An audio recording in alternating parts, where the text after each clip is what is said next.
Good morning. Uh, First, a very big thank you to Dr. Devi and Dr. Sundar Sarukai for giving me this opportunity to speak about my 20 years of work at Anekatti. Anekatti, as he's already mentioned, is a village on the foothills of the Nilgiris.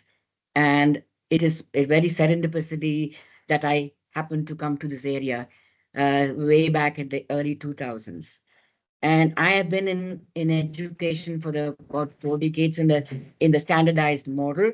And even through that time, I've been having very questions about the structured kind of education and whether it is a kind of straitjacketing education, and whether we should have it a very broad-based in an inclusive manner, because whatever is said and done, the urban education excludes many of the people in the margins to come into education in a really fruitful manner.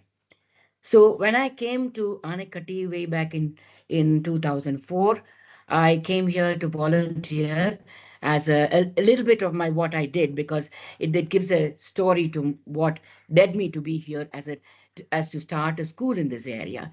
So I came here actually to volunteer in the Anganwadis, which were about 13 strewn in the forests of this area. And I thought I would help the teachers of the Anganwadis, who are partially educated, to stimulate that specific specific space of Balwadis, because it's dealing with children with 2.5 to 5. So in my weekend visits from Chennai to go to these different locations was a real eye-opener for me, because I have never been in this area. Neither have I interacted with indigenous or tribal communities of Adivasi communities earlier. I am an urban person. So coming here was a shock in many ways, in the sense of eye-opener in many ways, as to how people have different ideas, different aspirations, different goals, different cultures, different ways of thinking. And this I could gather over my visits, because I was going to 13 different villages.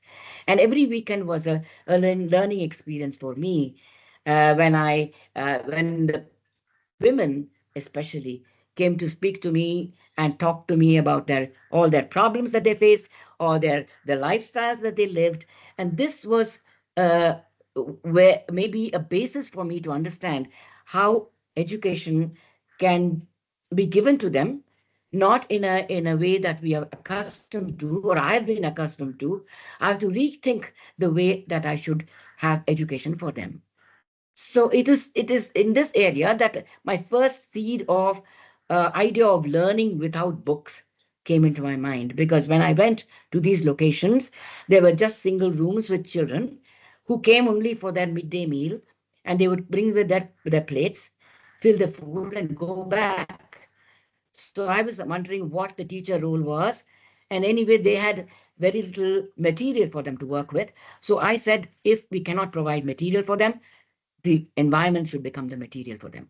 So that is why I started working with the environment, whether it's the stones or the stick, the sand or the leaves or the trees or whatever, the flowers or the pods that we could collect from the environment, becoming material for learning, material for teaching, material for children to come to the environment to enjoy, to learn in an environment freedom, where they are not restricted by four walls. They are people who live in the open forests, and restrict them to four walls is like imprisoning them. And so the idea of that they can learn in a free atmosphere, fear-free atmosphere, and they can work with things that they are familiar with, was the first step to my idea how I can work or move with education with children in the Adivasi society or communities. So this interaction began my journey to the formation of a school, which came as a demand from the community. I didn't come there to start a school at all. I was there just to understand their lives. And they were very keen that they must have an English education. And even though there was a government school in the same area, they were very particular that I should start a school for them, an English medium, which is affordable, because they knew that schools, an English medium school in Coimbatore was one, it was too far away, about 30 kilometers from where they were, even more, and it was not affordable. So that was their plea, their request to me. And it so happened things fell in place, and Vidya Vanam came to be, started in 2007. So the first thought I had, I'm going to deal with most of the things in my personal experience, because I am who have been worked and learned through the process. I didn't come with any preconceived notions about how I should do things here. But my upbringing and my exposure was an English medium school from which I learned or I studied in Chennai. So my ideas of education or what schools should be like was a different from what it should be here. That I knew. I cannot replace an urban setting into a forest. So what will I do to bring to attract the children to come to school? One, to make them feel one in the school environment. Two, make them feel comfortable in an environment. Make them feel that they're learning something that connects to their lives. I also understood that the government school next door, which is from about 2 blocks away from where we are now, had a tremendous dropouts after class 5. This was one observation that came to me. I found out that most of the children come up to class 5 to school because the parents send them because they get the midday meal there. And after the class 6, they become more aware of their surroundings, more aware that they are not being accepted, more aware that it is not an inclusive environment and they are being judged. And when they come to that stage, they feel that they should not be there and they drop out because they are not, the sensitivities of the teacher is not there to their kind of life that they lead. For this, I must give you an example, which it simply blew me on my face, is when I was asked by NCRT to address a group of teachers from the government tribal schools run by the Tribal Welfare Ministry to interact so that I can share some of the things that I was experimenting with Yavanam with them in their schools and see whether it's a workable condition or whether they will be able to adapt. So we had about 35 to 40 teachers coming for that meeting at a place called, I think it's near Salem. We went there and we collected there. And then I as an opening statement, I said, let us discuss the problems that we are facing in bringing education. As all of you are teaching in government schools, let us know what your problems are. To my shock, all the problems that they listed, about 25, were all administrative problems.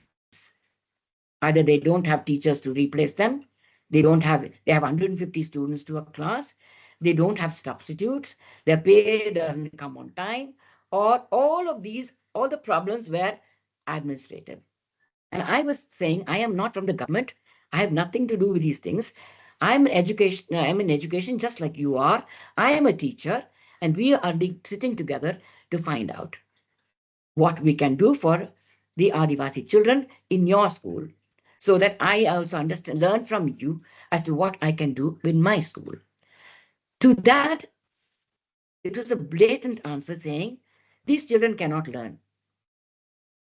As Dr. Devi said, they also presumed that their IQ is low, that they are not able to study.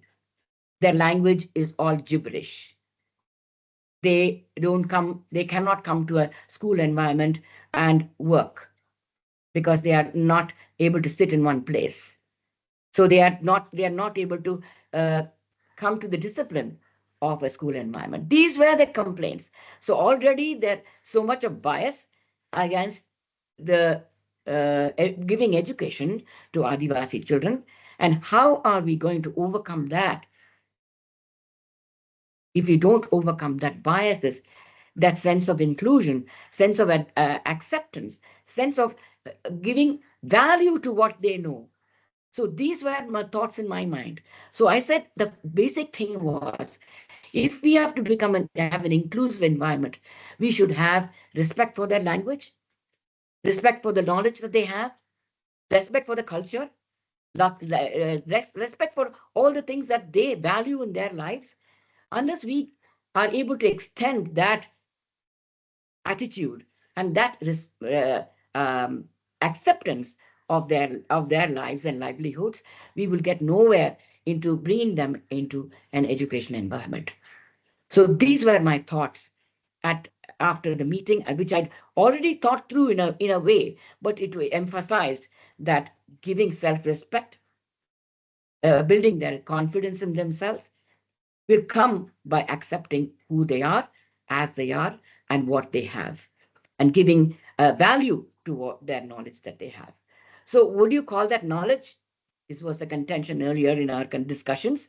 What they believed as their knowledge of their environment, knowledge can come from their experience, knowledge handed down by generations, knowledge that they have gained through interaction with other communities. These were the things that based their lives.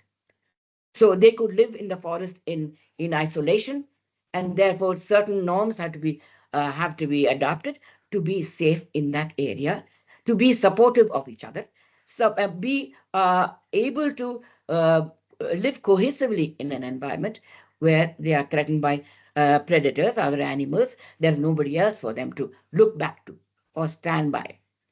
So the fact also, Dr. Devi said that it's an egalitarian society where sharing is quite common. And it is only over a period of time things have changed. Because I have known earlier that even now, a sense of saving for tomorrow, stocking things for a different day is not in their mind, because they used to have open lands available to them. It was not restricted by government. It was not patta land that they had. So they could just cultivate. Everybody cultivated, and one patch of has been harvested, another patch will be harvested, and whatever they grew, they shared. There was no possession of this is my land and that is your land. That is how easy their life was. And so then nobody starved because there was always plenty among them. So these are certain things that astonished me, that they lived for the day. Maybe the environment made them look at life in such a fashion that they survive and live for a day. With all these factors in my mind, I was thinking, what is it that I can do to bring their lives, their lifestyle, their culture, their into and integrated with the education system that we have to follow, or we do follow. How can we do that? So it is one area that I had the advantage of was when we began the school, I was not under any board. I was not under either the CBSE or ICSE or the state board. I was free for the first 6 years to work and experiment in whatever way that I felt could bring these children into the learning space and participate in the learning space. So that pressure was not there for me, I must admit. So I was wondering, which are the features, what are the things that they have that I can integrate into the learning. One day, as I was walking through, I saw a group of girls bringing baskets of spinach coming. I was just observing what they were going to do. They placed that basket of spinach in the center and they started to sing and dance around it. So I was very curious to find out what they were singing. So they said, no, we are singing about the different varieties of spinach that we have gathered from the forest. So they had about 25 varieties of spinach. I'm sure none of us can count more than 3 or 4 in our lives that we use.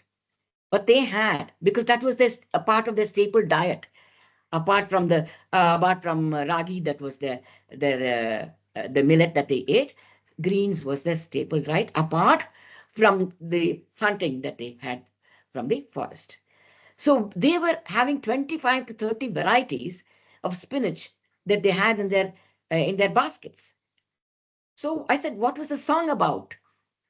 They said the song is about the spinach. Oh, the spinach, name of the spinach, and the place where it is found. I was amazed by this documentation.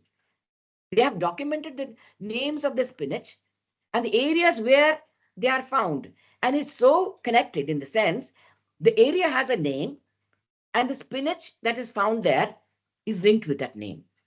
So if you have Pale Malay, the spinach is called Pale Dag, because Dag in their language is spinach, is greens. So Pale Dag means near Pale Malay. So this was an amazing way they have recorded what they have found, where they are found, and it's an enjoyment for them to go and collect all this and bring it home. So this is knowledge, their knowledge of their environment, knowledge of the greens, knowledge of what they, and also the knowledge of medicinal plants. All this is knowledge that they possess out of their experiences of living in an environment that affords and gives them the scope to learn. So one idea came to me that this knowledge base that they have, whether it be the spinach or whether it be how they will cross a wild stream, they're very competent in that. They are how they will have built their the sheds for their goats, which is very, very peculiar in this area. They have very special construction structures for goats to protect them from predators. These and how they utilize the environment for all their life, for everything that they need in life. So that was a great eye opener for me as to how I can bring this into a learning space. How can I integrate this? Can I integrate their songs? Can I integrate their stories? Can I integrate their specialities in their life? How can I bring these things? This I found there was one way I could do it. I thought one way I could do it was to introduce which is very familiarly known as theme-based learning. What we called a theme-based learning, an interdisciplinary program. So we selected a theme and worked around it. And in that theme, we selected those things that are very, very close to their lives, like the forest or the river or the vegetation or the trees. There are songs about the trees, the different kinds of trees that they know. There's a song. Most of the songs are love songs, you see. Most of their songs is love songs and stories about meeting them under this river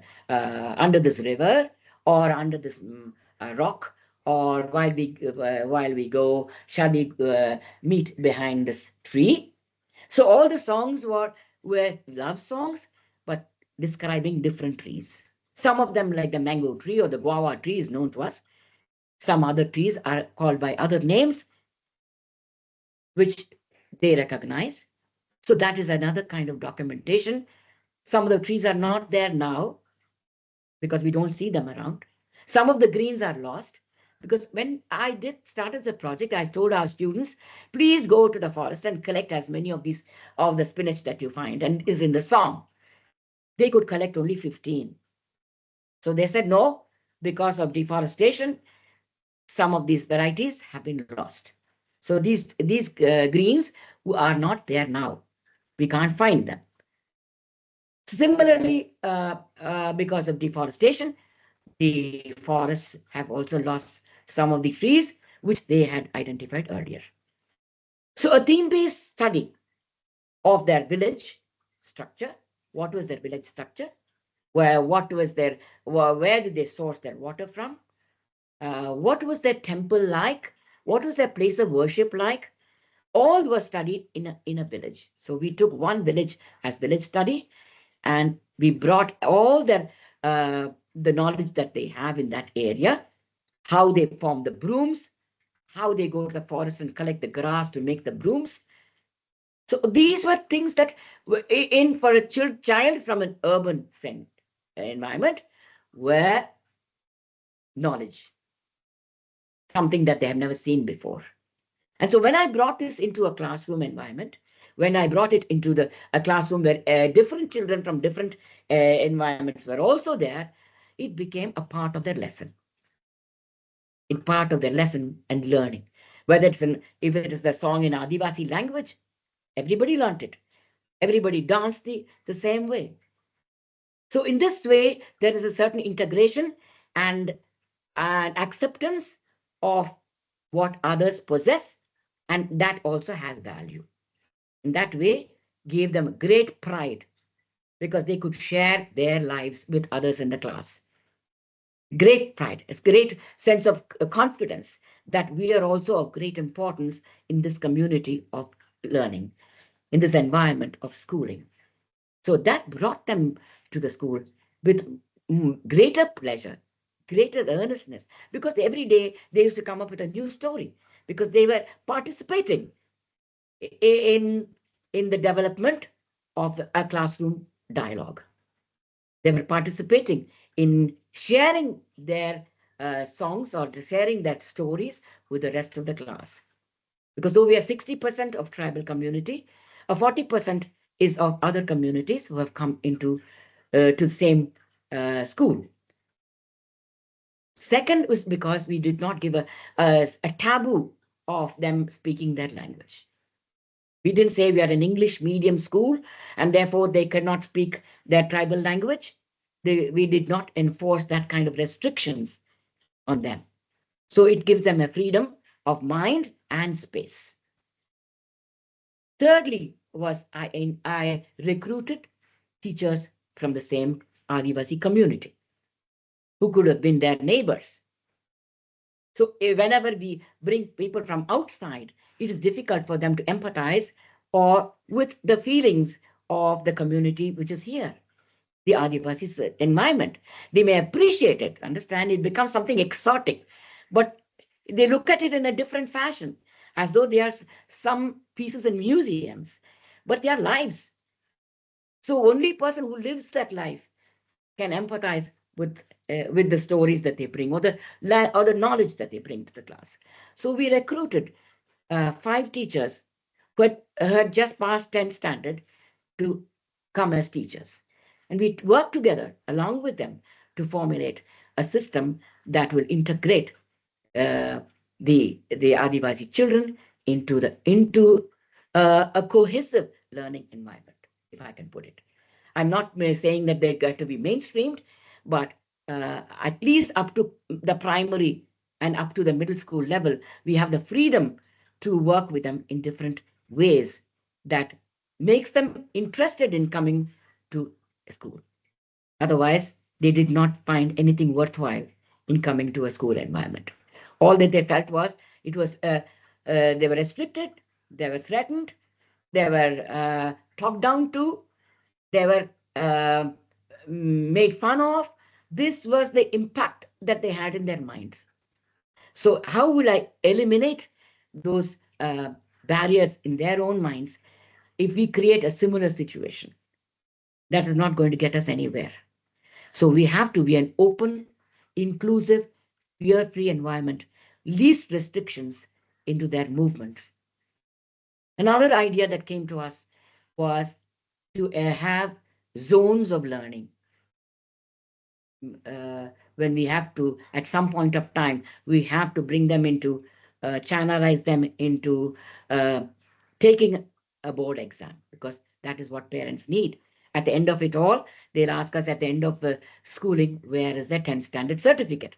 So we had the freedom and we had the privilege to work with the children up to class 6 or 7 in the way and try out as many experiments which were with them, try out which worked with them, which gave them confidence, which gave them the pride, which gave them the independence. This was the criteria for any program to function, any program to be successful. So when we had the freedom to do that, we had that advantage of that. Then after that, we could slowly probably mainstream them into taking a 10th standard exam. Because by that time, their involvement in education has increased, and therefore they are mentally now prepared to accept a course of study that takes them to a higher education if they want to. So this was the idea for having this theme-based learning. Say, for example, we thought of taking soil as a theme. We first took up as soil because we said children like to play with the soil. All kindergarten like to play with soil. So let us think of the soil as one theme. And that theme of soil can be extrapolated at every level, age group level. I didn't even put it as class 1, 2. We just gave them names. We said this is a mango group, and that's a banyan group, and that's a neem group. We did not want to call them as first standard, second standard, or third standard, and they had to restrict them in their mind. We said, no, this group is this. So this will be maybe in the mangrove when they're the babies, they will play with the sand, they will sort out the stones from the sand, different activities that the teachers can innovate. So they can move from there and we can extrapolate it to agriculture. And also there in agriculture, talk about the ways of agriculture that has come into this environment of the Adivasis in this area, the tribal community, the Irula community. I never mentioned that. They are the Irulas. Only Irulas live in this area. No other community. They are in the foothills of the Nilgiris. And Irulas, they believe they were in Coimbatore and they were chased away from there during the Chola time when that land was to be taken over for war. And so they had to clear the forest and bring in agriculture there to feed the armies. So at that point of time, according to them, they were chased away and come to the foothills of the Nilgiris. Because the other tribal communities in the Nilgiris are the Todas and the Kotas and the Kurumbas, who are in the higher levels of the Nilgiris. These people live in the lower range of the Nilgiris.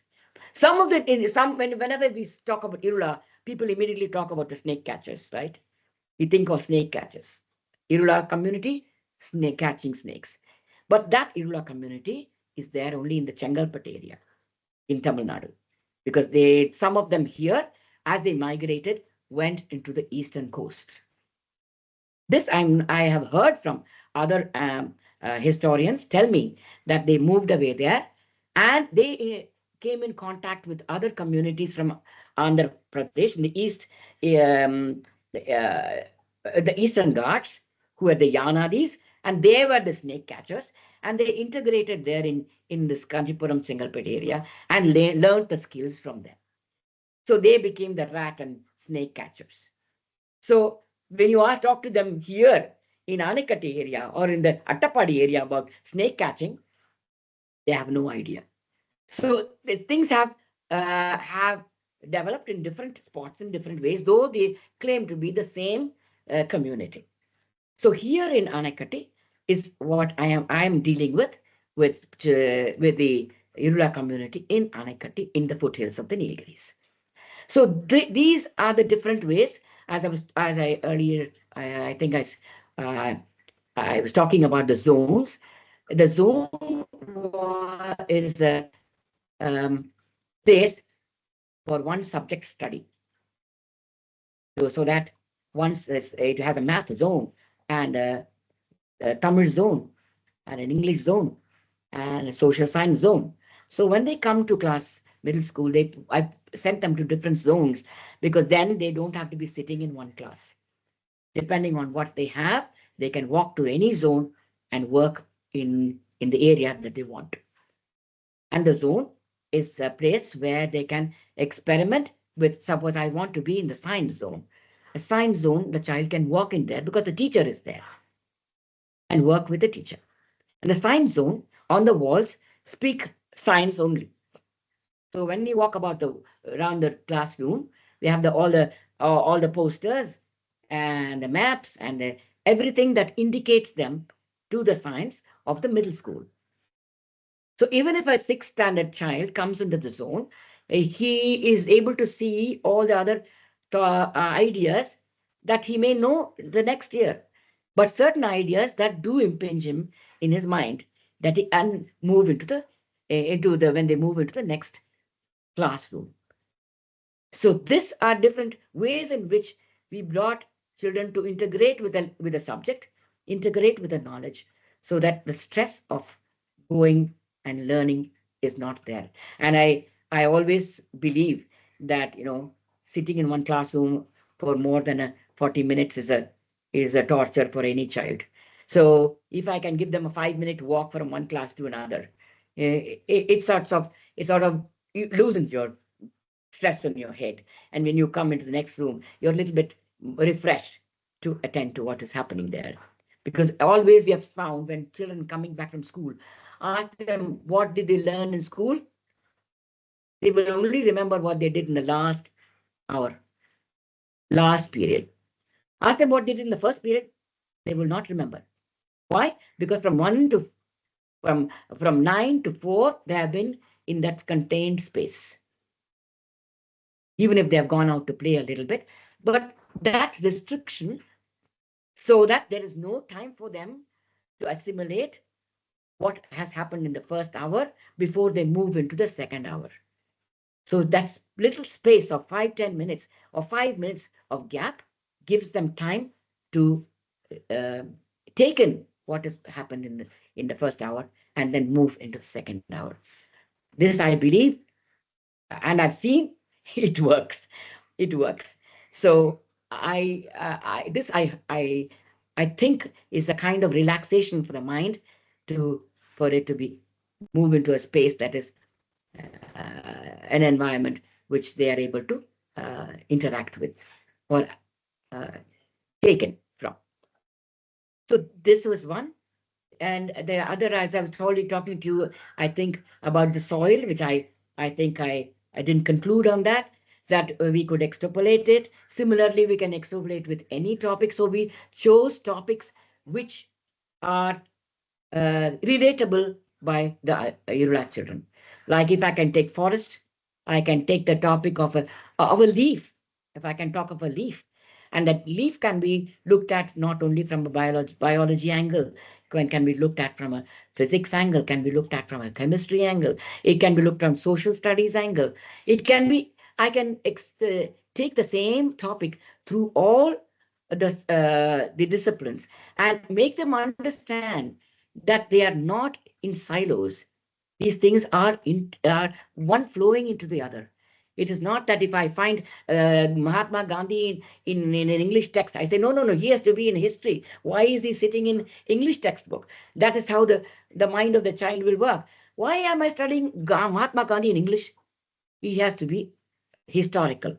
So this kind of restricted thinking that happens when we put children into these narrowed spaces of subject. It is that social science, math flow into one another. And that flow of learning and flow of knowledge has to be understood. Then they will not think, I don't like this, I like this. They cannot say that, because once they understand the flow, that they have to understand also that one is needed for the other. Is one as dependent on the other. So this, the cohesive knowledge, cohesive understanding of learning is what I think is true learning. I think is true learning. And any act of exclusion, any act of exclusion is an act of violence, whatever you say. You cannot bring inclusion by a law. This RTE of bringing in 25% into the classroom has not worked, because parents have not had the openness to accept. Teachers don't have the openness to accommodate.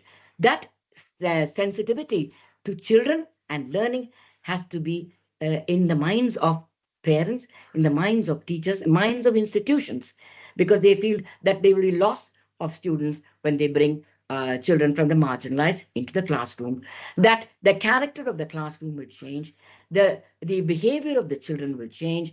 All these are apprehensions which are false in and therefore negating the space to be given. This kind of law for enforcing environment will not last. It has to come from empathy. It must come from understanding that all humanity is one, and whoever they be have to have the access and the space to grow.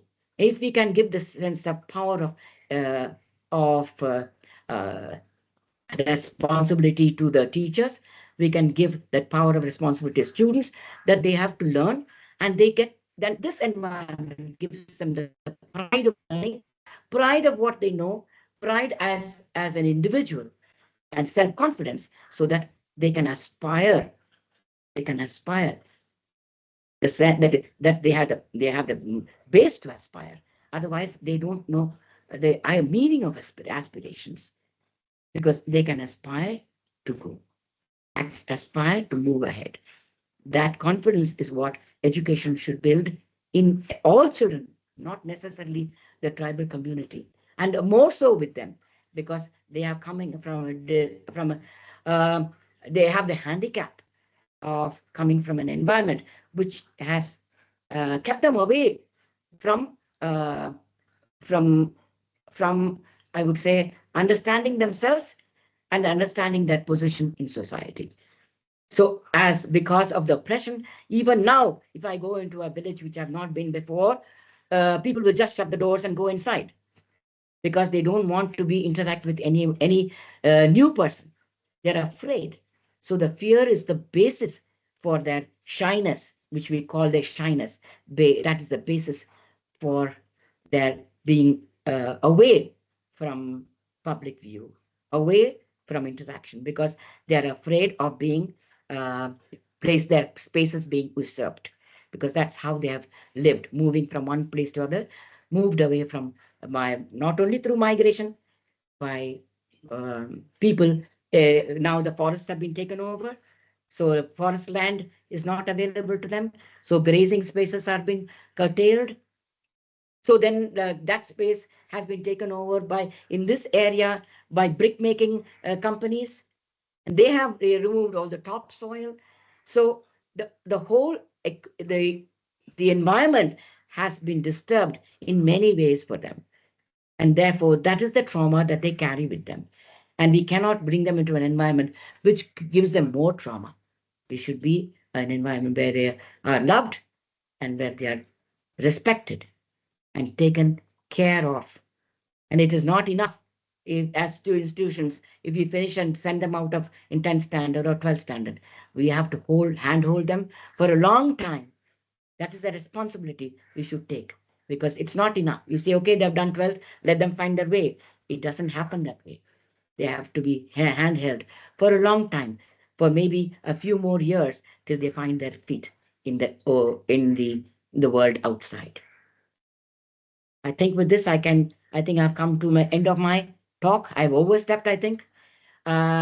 Is there anything else that you'd like me to talk about or ask me about? You could do that.